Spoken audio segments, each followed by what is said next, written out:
Tere! Mai on toidu raiskamise vähendamise kuu ja selle puhul räägime me enda hoolekandeteenuste kodudes, kuidas vähendada toidukodu. Kõige lihtsam on muidugi osta nii palju toitu, kui me ära sööme ja toidujäägid kõik mõistlikult ära kasutada. Aga mis teha nende asjadega, mida tõesti enam süüa ei saa? Kõige lihtsam on neid kompostida ja selle puhul me teemegi maikuus hoolekandeteenuste kodudesse juurde 10 kompostikasti. Räägime nüüd natukene sellest, kuidas neid kompostikaste teha. Esimene asi on see, et otsime hea asukoha ja eriti Eestis see asukoht peab olema väga päikselise koha peal, sest kompostil on valmimiseks vaja soojust. Kui soojust ei ole, siis te ootate seda komposti 3 aastat. Ehk siis otsige enda krundil mõnus soe päiksepastiline koht.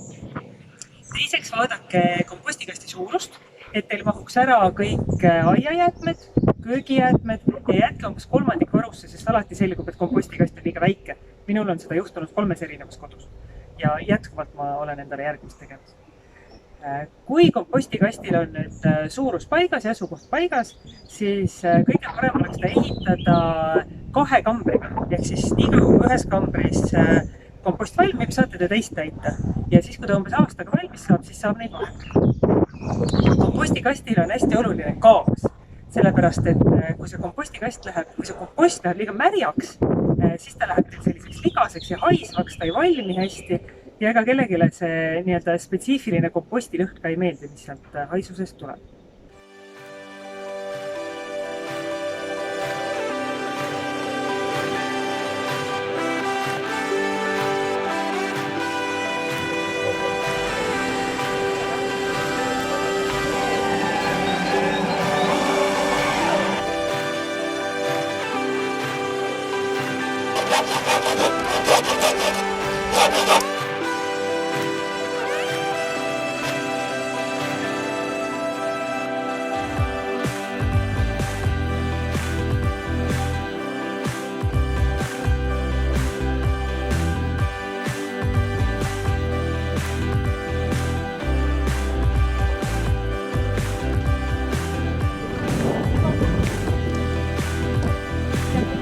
Tahame asja kätte saada.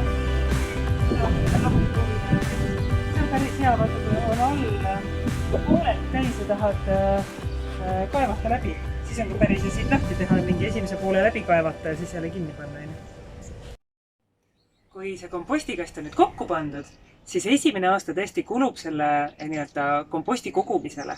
Aga loodetavasti juba järgmisel aastal saate te enda peenardele või kasvuhoonesse mulda, nii et te ei peaks näiteks kasutama turbamulda, mis on võetud meie rabadest, ja te saate ise kasvatada maitsvat toitu, mille puhul te ka teate, kust see muld on pärit.